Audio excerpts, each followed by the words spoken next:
Umar bin Khattab radhiyallahu anhu mengatakan, jangan terlalu keras pada dirimu sendiri. Karena segala sesuatunya telah ditentukan oleh Allah. Apa-apa yang ditakdirkan Allah akan menimpa diri kita, pasti akan menimpa diri kita. Dan apa-apa yang ditakdirkan Allah tidak akan menimpa diri kita, pasti tidak akan menimpa diri kita. Oke.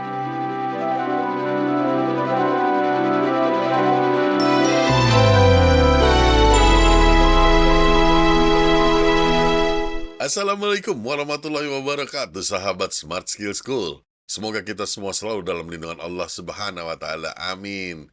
Yuk kita langsung saja sapa Ustadz kita, Ustadz Adi Warman Azwar Karim. Ustadz, Assalamualaikum, apa kabar? Waalaikumsalam warahmatullahi wabarakatuh. Sehat, berkah, bahagia ya Allah. Amin.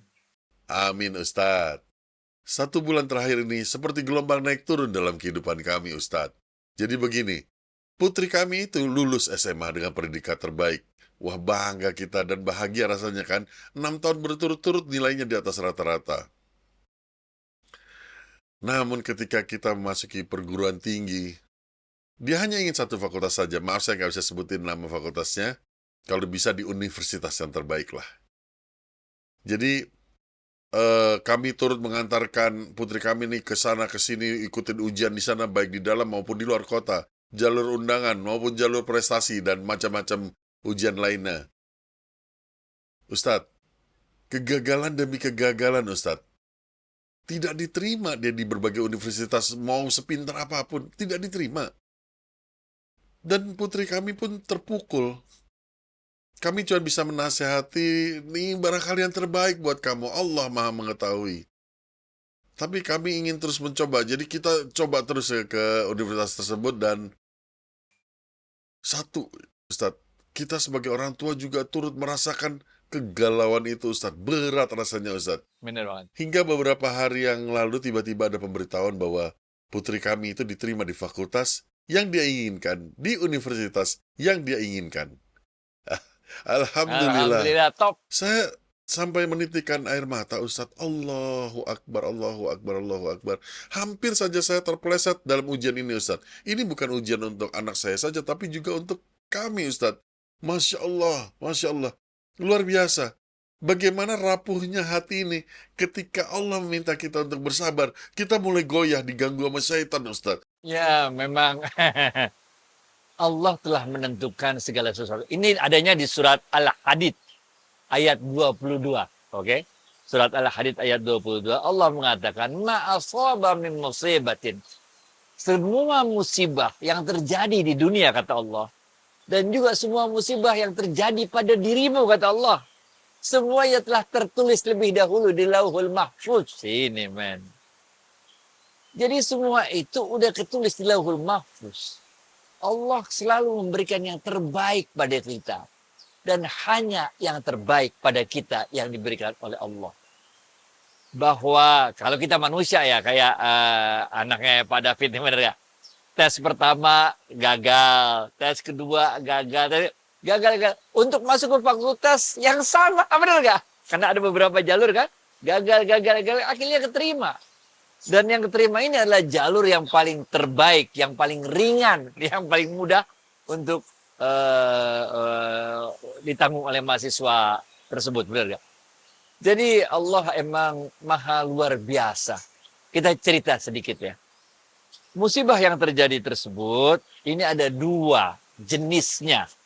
Kalau kita baca dalam ilmu tasawuf. Yang pertama adalah musibah untuk mengingatkan kita agar kembali ke jalan yang benar. Ini adalah wujud dari kasih sayangnya Allah. Itu sebabnya Jalaluddin Rumi mengatakan, ketika kehidupanmu membuatmu berlutut, itu adalah saat yang paling tepat untukmu untuk berdoa, untuk bersujud. Benar gak? Ini jenis musibah yang pertama, yaitu musibah yang diberikan oleh Allah sebagai rasa sayangnya Allah, sebagai rasa kasihnya Allah kepada kita, agar kita kembali ke jalan yang benar, Shiratal Mustaqim. Ini jenis yang pertama. Jenis yang kedua adalah bukan mengingatkan kita kalau jenis yang pertama kan kita agak melenceng-melenceng diingetin. Jenis yang kedua, kita udah di jalan yang lurus. Benar gak? Tapi Allah ingin mengingatkan bahwa selurus-lurusnya pun jalan kita itu, kita tetap tidak tahu apa yang terbaik untuk diri kita di masa yang akan datang. Nah, ini. Coba anaknya David keterima di jalur yang pertama. Lebih berat jatuhnya. Coba jalur yang kedua. Lebih berat. Allah udah atur sedemikian rupa. Karena selurus-lurusnya pun kita menjalani hidup ini, kita nggak tahu apa yang akan terjadi di masa depan. Apa yang terbaik bagi kita menurut Allah yang telah tertulis di Lauhul Mahfuz tersebut. Nah, inilah kemudian karena kita tahu ada dua jenis musibah ini. Yang satu adalah untuk mengingatkan kita. Yang satu adalah untuk menguji keredoan kita atas semua ketetapan Allah pada diri kita. Maka kalau dalam ilmu tasawuf, cerita dikit ya. Waktu itu ada seorang sufi. Beliau ini malam-malam habis sholat isya mau melakukan perjalanan karena dia udah janji sama temannya di desa yang satu lagi untuk sholat subuh jamaah di desa tersebut. Tapi dari desanya dia ke desa yang temannya mau dia samperin itu harus melewati hutan belantara yang angker, yang banyak jinnya, banyak hantunya lah kira-kira gitu. Sehingga orang-orang mengatakan, udah jangan. Tapi ahli sufi ini tetap, karena dia udah janji mau sholat subuh barengan, jalan menaiki keledainya, melewati hutan rimba yang angker tersebut. Di tengah jalan tiba-tiba keledainya nggak ngelihat jalanan sehingga terjungkal, dia masuk ke dalam jurang orang ini, keledainya kabur, tapi dia sempat berpegangan pada akar-akar tanaman yang ada di bibir jurang tersebut. Semalaman dia berdoa-doa kepada Allah, nyebut segala macam doa, nyebut segala macam asmaul husna, minta pertolongan sama Allah agar diangkat badannya dari musibah tersebut, benar gak? Dia coba angkat nggak bisa. Terus dia baca terus. Ini namanya juga kisah tasawuf, benar gak kisah orang sufi? Dia dengar ada perintah dari Allah, lepaskanlah tanganmu katanya. Maka orang ini bilang, oh benar nih, utarnya banyak dedemitnya. Dia langsung ngeludah ke kiri, terus baca auzubillahi minasyaitonirrajim. Baca lagi doa segala macam. 2 kali dia dengar suara itu. Lepaskan kedua tanganmu. Dia gitu lagi, auzubillahi minasyaitonirrajim. Sampai ketiga kali dia dengar, lepaskan kedua tanganmu. Dia tetap, oh ini emang benar nih, dibacain ayat kursi segala macam, nggak pergi-pergi juga, dia demitnya bener gak? Ngeludah ke kiri, dia baca doa-doa lagi. Waktu matahari mulai terbit, dia lihat ternyata jarak antara kakinya dengan dasar jurang itu cuma segini. Bener gak? Baru dia lepas tangannya, bener gak? Ya Allah, kalau aja dikasih tahu kenapa suruh lepas tangan, tentu dari awal aku telah lepas tangan, bener gak? Tapi dia ini kisah sufi yang pertama yang menggambarkan bagaimana kita harus berserah diri kepada semua ketentuannya Allah, bener gak? Dalam kisah lain diceritakan, kalau sufi emang cerita terus, bener ya? Dalam kisah lain diceritakan, ada seorang raja yang mempunyai seorang menteri, yang menterinya ini apapun kejadiannya, dia selalu mengatakan, Alhamdulillah ala kulli hal. Inilah hal yang terbaik yang ditentukan Allah, bener gak? Suatu saat rajanya itu, tangannya kena musibah, sehingga jari tangannya itu putus. Dipanggillah menteri tersebut. Dia bilang ini musibah nih. Jari tanganku terpotong katanya. Menterinya itu mengatakan Alhamdulillah ala kulli hal. Ini adalah hal yang terbaik yang ditetapkan oleh Allah katanya. Tentu rajanya marah. Kemudian menterinya itu dipenjarain. Menteri kurang ajar, benar gak? Bukannya turut simpati kayak berduka cita. Malah ini yang terbaik loh. Masuk ke penjara. Kemudian raja ini dia berburu bersama pasukannya. Berburu, akhirnya dia sampailah ke satu daerah di luar kerajaannya. Ditangkap oleh orang-orang dari tempat yang bukan lagi menjadi bagian kerajaannya. Lalu ini orang-orangnya ganas-ganas semua. Sehingga satu persatu pasukan raja-raja itu dibunuh satu persatu. Tinggal si raja yang belum nih, terakhir. Begitu rajanya mau dibunuh, dilihat tangan yang nggak komplit. Jangan, dewa kita nggak mau nih terima kalau yang cacat kan. Jadi rajanya selamat, nggak dibunuh. Kenapa? karena jarinya putus, nggak lengkap. Rajanya balik ke istana, dia panggil menterinya yang udah dia penjarain, lalu dia bilang, kamu benar, alhamdulillah ini yang terbaik dari Allah, karena cacatnya tangan kau ini, karena tanganku ini jarinya nggak ada, maka aku tidak dibunuh oleh orang-orang tersebut, sedangkan yang lain semua dibunuh. Tapi aku ingin tahu, kata raja kepada menteri itu, ketika aku masukkan ke penjara, apakah engkau juga mengatakan alhamdulillah ala kulli hal? Ini pasti yang terbaik dari Allah untuk diriku. Menterinya bilang, iya pasti. Alhamdulillah ala kulli hal. Ini adalah yang terbaik untuk diriku. Apa yang baik yang engkau temukan di penjara itu? Kata si raja. Benar gak? Menterinya mengatakan, kalau aku tidak masuk penjara, pastilah aku diajak olehmu untuk berburu. Dan aku menjadi salah satu yang ikut terbunuh. Sekarang engkau hidup, aku hidup. Benar gak? Ini men. Jadi kalau kita dalam menjalani hidup ini, apapun yang terjadi pada diri kita, alhamdulillah ala kulli hal. Baik, David. Alhamdulillah ala kulli hal. Betul, Ustadz. Namun rasanya banyak dari kita, termasuk saya sendiri, kami ini, yang tidak belajar dari kehidupan. Kalau lagi senang kita ketawa-ketawa, kalau lagi sedih ya kita terus menangisi nasib. Tapi jalan terus, dan kita tidak menyadari bahwa ada pesan-pesan Allah di dalamnya. Apakah kita disuruh bertobat, ataukah ada cobaan agar bersabar gitu loh. Nah ini Ustadz yang kita sering kelewat Ustadz. Proses bahwa kita bisa menangkap pesan tersebut itu Ustadz. Ada 3 tingkat kesadaran. Sebagaimana kita udah pernah bahas dulu ya. Bahwa diri kita ini terdiri dari jasad, dari nyawa, dan dari ruh. Oke. Kalau kita melihat kehidupan ini cuma sekedar dari sisi jasad. Kemudian naik sedikit dari sisi nyawa. Kalau ada sesuatu yang menyedihkan, kita sedih, kita nangis. Ada sesuatu yang mengembirakan, kita ketawa. Itu levelnya masih level nyawa.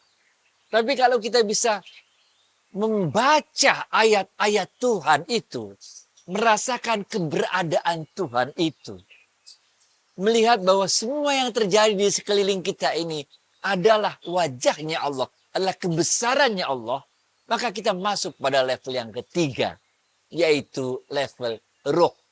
Karena kita telah bisa melihat apapun yang terjadi tidak lepas dari kehendaknya, kebesarannya Allah.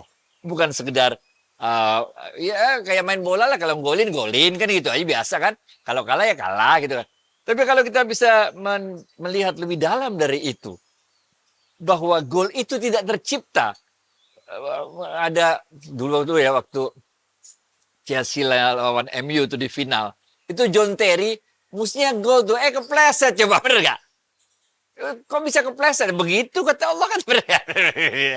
Jadi kita harus melihat segala sesuatunya itu. Kalau kita udah bisa melihat bahwa segala sesuatu yang terjadi di muka bumi ini, ada orang sejahat apapun, sezolim apapun, ada orang sebaik apapun, sesoleh apapun, itu semua merupakan penampilan atau penampakan dari kebesarannya Allah. Nah, kalau dalam ilmu tasawuf kadang-kadang karena udah dianggap mengerti penampakan dari Allah, kita bilang gitu. Padahal nggak boleh, ini penampakan dari kebesarannya Allah yang ditujukan kepada kita. Sehingga kita benar-benar merasa bahwa hidup kita dan semuanya ini tidak ada yang bisa terlepas dari Allah. Inilah makna tafsir Allahus Samad. Allah lah tempat bergantung segala sesuatunya. Ini juga sebetulnya semuanya ada di Quran lah. Ada Quran tadi surat Al-Hadid ayat 22. Dan di berbagai berserakan di ayat-ayat lainnya, di hadis-hadis lainnya. Dan dengan cara ini sebetulnya kita akan menjalani kehidupan ini dengan penuh syukur, sabar, dan ikhlas. Baik to you, Fit. Alhamdulillah. Ustadz, apakah ini berhubungan juga dengan hakul yakin? Tadi kita bicara mengenai 3 tingkatan atau 3 dimensi yang bisa merasakan tadi kan, jasad, kemudian nyawa, kemudian ruh.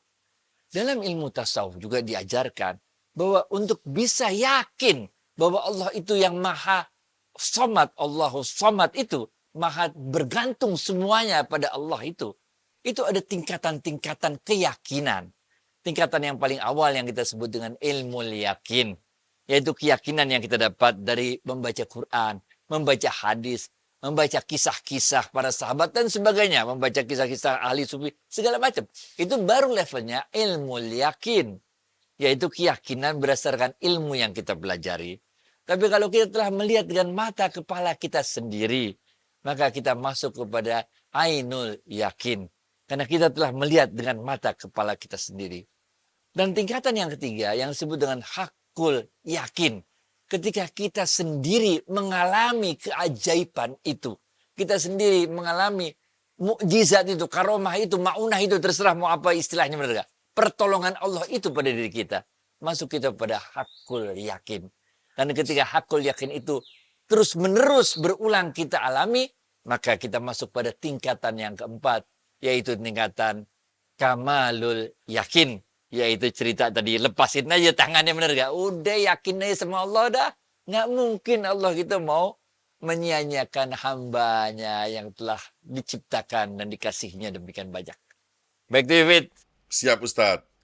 Nah, buat sahabat yang ingin mempelajari lebih dalam mengenai beberapa tingkat keyakinan yang barusan Ustadz sebutkan, bisa dilihat di episode Yakinlah Allah menjagamu, bahkan dikala segala sesuatu terlihat tidak mungkin. Nah, baik Ustadz, terima kasih atas waktu dan tausiahnya. Wassalamualaikum warahmatullahi wabarakatuh. Waalaikumsalam warahmatullahi wabarakatuh.